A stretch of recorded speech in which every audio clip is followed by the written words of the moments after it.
So here it is, the list of the 12 bad foods that I don't want anyone to look at, let alone eat. Are you ready? By the way, this is the last time that you will like me. Wheat, barley, rye, oats. That's right, whole grains. Wheat, barley, rye, and oats. Bad dog, no biscuit. Oil in a bottle, fried food. Meat cooked well done. Meat that has nitrates added as preservatives. The skins of baked potatoes, yams, sweet potatoes. A carbonated beverage with a meal. Carbonated beverages with a meal, I don't care if it's Perrier, sparkling water, beer, club soda, or champagne. If it has bubbles in it, do not drink it with a meal. Soy and corn. That's right, soy and corn. These foods are bad. Bad for the human body. And if you eat these foods, it's only a matter of time until the net negative effects that they generate in your body add up and something breaks. Very much like the straws that broke the camel's back. If you unwittingly consume food that's hurting your body every single day, it's only a matter of time until something goes wrong. One of the biggest myths that's persistent in the popular culture of the 21st century is the myth of the whole grain. Wheat, barley, rye, and oats contain a protein called gluten. And gluten is bad for most human beings. Why? Because the gluten molecule is a protein made of amino acids which are daisy-chained together. And amino acids are essential nutrients. The body needs them, can't make them. Amino acids are essential for health.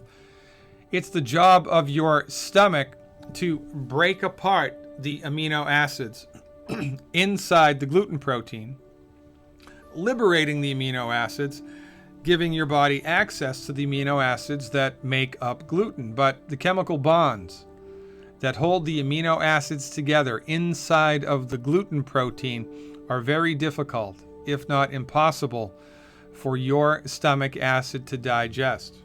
Now, most people have weak stomach acid anyway, and this just compounds, exaggerates the factor. So most people, when they swallow wheat, barley, rye, or oats, the gluten protein becomes undigested. And instead of individual amino acids entering into the small intestine to be absorbed into the bloodstream, you get long chains of intact, connected amino acids. And when your small intestine attempts to absorb the undigested long chains of amino acids, that causes a lot of problems. The tissue in the intestinal tract, which is responsible for absorbing nutrients, becomes damaged. It's kind of like if a vacuum cleaner with a bristle brush is trying to vacuum up a string of pearls. The string of pearls is going to jam up the gears. But if the bristle vacuum attempts to suck up individual pearls on the carpet, it can do that no problem. Similar circumstance here in the small intestine, which leads to one of life's greatest ironies. Consistent consumption of whole grains will hurt you. Not only does it hurt you directly by damaging tissue in the body, but it hurts you indirectly because the tissue that it damages is responsible for absorbing nutrients. The more whole grains you eat, the less able your body is to absorb nutrients into the bloodstream. And because all chronic diseases are directly related to nutrient deficiencies, the more whole grains you eat, the more likely you are to suffer with a chronic disease. Wheat, barley, rye, and oats. Stop eating them now. Next on the list, oil and fried food. Oil oxidizes. If you look at an olive oil bottle, a canola oil bottle, a flaxseed bottle, any type of oil in a bottle, between the top of the oil and the top of the bottle, there's an air gap. Air contains oxygen. And as the oil sits in the bottle, it is becoming oxidized. The longer it's in the bottle, the more oxidized it becomes. And when you pour that oil onto a cooking surface, a fry pan or a wok, for instance, you heat the oil, it oxidizes within minutes. When you introduce an oxidized substance into the human body, you create inflammation. Inflammation, low levels of low-grade, constant inflammation, which, again, like the straws that broke the camel's back, add insult to injury. And it's only a matter of time until your system can't handle that anymore and something breaks. When you fry food, this process becomes accelerated remarkably. Oil heated in a fryolator creates a molecule in the food which is fried called acrylamide. So when you deep fry a piece of chicken, deep fry a potato, deep fry anything that has a protein in it, acrylamide is formed. What's wrong with acrylamide? Well, I thought you might never ask. It's carcinogenic. Now, when you look at a map of the United States, county by county of life expectancies, the people in the United States that have the shortest life expectancies live in the South, the old Confederate South. They have the same doctors, the same education, the same water, the same hospitals, the same everything that everybody else in the United States has. So why do they have the shortest life expectancies? I'll tell you why. Because in the United States, in the South, below the Mason-Dixon line, fried food is a religion. Fried food for breakfast, fried food for lunch, fried food for dinner. It's just part of the cultural ethos. The more fried food you eat, the shorter your life will be, because you're introducing cancer-causing substances, inflammatory-causing substances into your body all of the time. And that's not a good idea. I know that Dr. Oz told you to drink olive oil, but Dr. Oz is a medical doctor trained in cardiovascular surgery. If you are attempting to understand the meat and potatoes of medical nutrition, no oil in a bottle. That means no salad dressing, no cooking oil, certainly no fried food. I don't even want you to be downwind of fried food. Eliminate them completely. On salads, you can use vinegar, you can use lemon juice, you can use salt and pepper. And now at health food stores, you can find salad dressing which is oil-free. And if you'd like to cook something in a fry pan, no harm, no foul, use butter or lard, not Crisco. Lard is rendered animal fat, rendered goose fat, rendered duck fat, rendered pork fat, rendered beef fat. Like the French, cook with lard, cook with butter, use salt, live long, and prosper. Next on the list, red meat cooked well done. You will read research every once in a while that relates directly the consumption of red meat to higher incidences of cancer, especially colon cancer. Well, our argument is it's not the meat. It's what's in the meat or how the meat is cooked. When you cook red meat well done, you cook it through and through, a chemical is created called a heterocyclic amine. And heterocyclic amines cause inflammation and cancer. If you cook red meat rare or medium rare, there are less heterocyclic amines. So cancer-causing substances, it only makes sense, are smart things to stay away from. If you are a meat lover, a meat eater, then cook your meat rare or medium rare. And if you use a grill, wrap it in aluminum foil, because the grill marks on the steak are not only carbon, but they're heterocyclic amines. So avoid that noise and optimize the structure and function of your body moving forward. It's not the meat, it's how it's cooked or what's in it, which leads us to the next thing on the list, meat that has nitrates added as preservatives. Deli ham, deli turkey, bacon, pepperoni, sausage. There are a lot of meats which the butcher injects nitrates into to keep the meat looking nice and red in the deli case. Only problem with nitrates, when they're heated, they turn into a chemical called a nitrosamine, which is carcinogenic.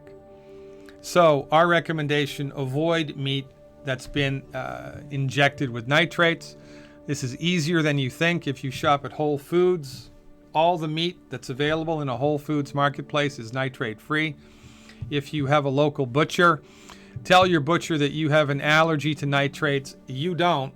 But if your butcher thinks you're allergic to it, then he will make sure the meat that he or she sells you will be nitrate free. No nitrates, no cancer, no inflammation. Get it? Got it? Good. Next on the list, the skins of baked potatoes, yams, or sweet potatoes. You know when the skins get nice and crispy because they're twice baked or thrice baked, right? Well, the skin of the potato, when it gets crunchy and crispy like that, is loaded by virtue of the heating process with heterocyclic amines. Heterocyclic amines, now you know, cause cancer and inflammation. So if you want to eat a potato, a yam, or a sweet potato that has a crispy crust, crispy skin, don't eat the skin. You can eat the potato part, but not the skin. If you'd like to eat the skin, then you can boil the potato, yam, or sweet potato, or put them in a crock pot. When the skin is crunchy and crispy, you must not eat it. I mean, if you breathed in asbestos every day, it's only a matter of time until you get mesothelioma, right? If you work in a coal mine without a mask, it's only a matter of time until you get black lung. So stop eating food that's gumming up the works. Stop eating food that's hurting you. And you're going to go a long way towards supporting and promoting your body's ability to fix itself. Carbonated beverage with a meal. Why is that, Dr. Glidden? Well, the bubbles in your carbonated beverage. By the way, I don't care if it's beer, champagne, soda water, Perrier, sparkling water, ginger ale, soda pop, anything at all that has bubbles in it. The bubbles are carbon dioxide. Carbon dioxide has an interesting property. It reduces acidity. It neutralizes acids. Carbon dioxide neutralizes acids. So when you drink something with bubbles in it during a meal, you're neutralizing the stomach acid in your stomach. And this is not a good idea.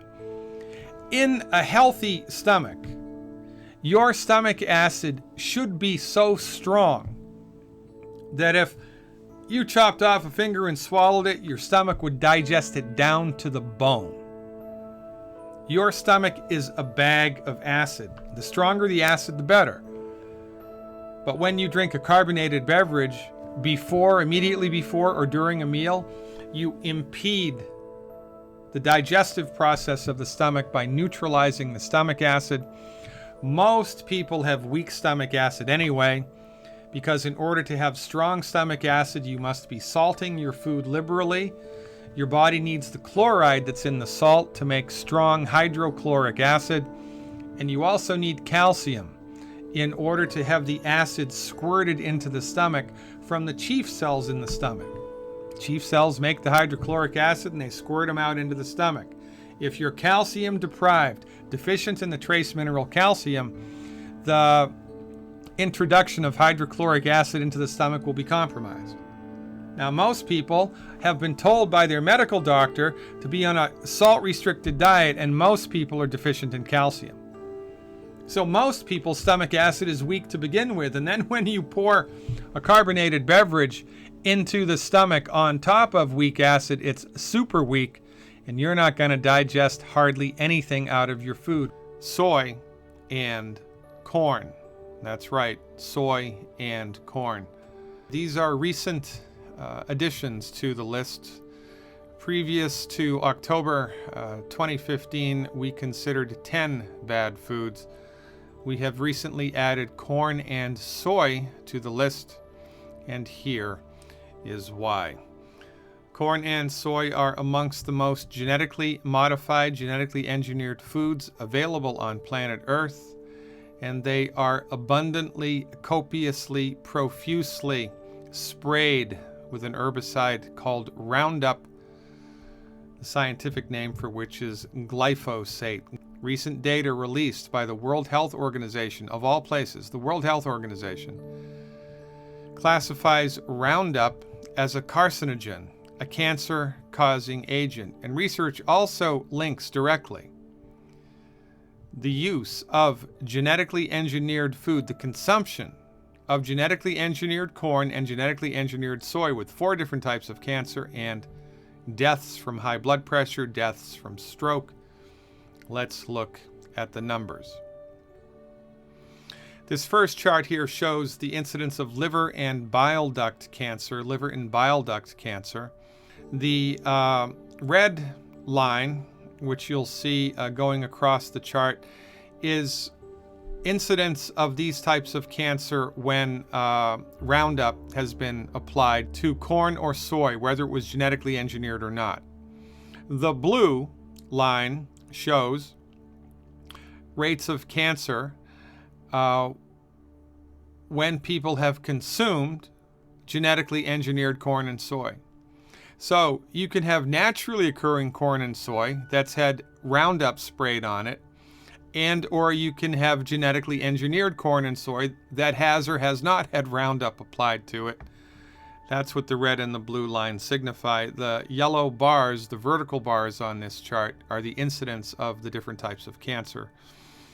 Now, interestingly, on this chart, you'll see a green bar going across at about a 35-degree angle. That green bar represents the incidence of, in this case, liver and bile duct cancer that we would expect to be happening from historical trends.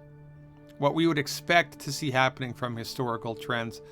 And this, of course, is juxtaposed to the increased incidence of these types of cancer when people are eating genetically modified corn and soy and or corn and soy that have been sprayed with the herbicide Roundup. You can see in this case, liver and bile duct cancer, a remarkable correlation between the two. Next on the list, kidney cancer. It's a similar list. It's harder to see the trend here, but the trend exists. The incidence of kidney cancer has increased since the introduction here of genetically engineered corn and soy, and or the consumption of corn and soy that has been applied, sprayed with Roundup. Bladder cancer. This is an easier trend to see. Bladder cancer here skyrocketing. Bladder cancer, that's not good. So far we have liver cancer, kidney cancer, bladder cancer. That can't be good. Thyroid cancer as well. Now this is interesting because you see the green bar here is the trend. The trend, it's a vertical trend. There wasn't really any increase in the incidence of thyroid cancer. But then we start eating genetically modified corn and soy, and or corn and soy that has Roundup sprayed on it. Boom. Dramatic rise in thyroid cancer. Deaths from high blood pressure. Deaths from high blood pressure. Another dramatic correlation here. You can see the green bar going across, which is what we would expect from past historical trends. Since genetically engineered corn and soy and Roundup have been applied to these products, a startling increase. And last but not least, deaths from stroke. You can see, again, a remarkable increase. Now, any one of these increased incidences would be enough to stay away from this stuff, right? But when you put them all together, it makes genetically engineered corn and soy and or corn and soy that's been sprayed with Roundup the biggest, baddest voodoo daddy of them all. Now, in the United States, believe it or not, it's not that easy to discover whether or not your corn or your soy, which is labeled organic, is actually organic. So you have to do your homework. Whole Foods, interestingly enough, has a very good labeling system through which they help you, the consumer, determine whether or not, or the extent to which, the food that you think is organic actually is organic. Unless you grow your vegetables and fruits yourself in the United States, it is virtually impossible to tell whether or not it has in fact been genetically engineered. Moral to this story is just avoid corn and soy unless you know for sure it's not genetically engineered, it's heirloom corn and soy, and absolutely positively it's not been sprayed with Roundup. Interestingly enough, this should also extrapolate into corn syrup, which the food industry is putting in just about everything these days. So I'm making the assumption here that if Roundup applied to corn and soy does this, I would also assume that applied to tomatoes and avocados and oranges and grapefruits and spinach and every other vegetable and fruit would have similar results. That's an extrapolation. I haven't seen the science, but remember, if it looks like a duck, flies like a duck, quacks like an MD, you should stay away from it. For goodness sakes, go organic, ladies and gentlemen. Educate yourself about what really is organic and what is suspect. And for goodness sakes, my recommendation, stay the heck away from corn and soy. In addition to the other 10 bad foods, nutrify your body every day with the 90 essential nutrients. Live long and prosper. Thanks for your attention and your time. I'll see you around campus.